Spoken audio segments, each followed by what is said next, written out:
Vorwort von Lina Summer in ihrem Buch Wieseblume. Liebe Landsleitscher in der Palz, für euch ist das Bischel da in erster Linie bestimmt. Und es soll euch ein recht schöne groß und ein bisschen Aufheiterung bringen in die wüst, hart, traurige Zeit, in der wir alleweil leben.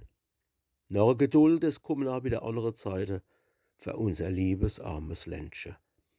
Und unser Landsleid auswärts. Es gibt ja fast kein Plätzl in der weiten Welt, wo kein Pilzer hocken. Die soll's angrüßen und soll dazu beitragen, dass die unseren einzig schönen Dialekt nicht verlernen und soll sie ein bisschen fröhlich machen, wenn sie also mal von Heimweg geblockt sind. Wieseblume hab ich das anspruchslose Bischel gedurft.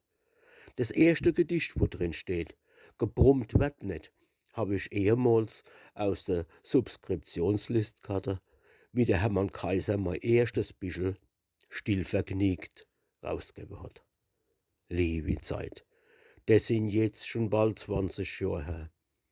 Und weil das da wahrscheinlich mein letztes Dialektbuch ist, habe ich als Vorwort vom ersten mit genommen.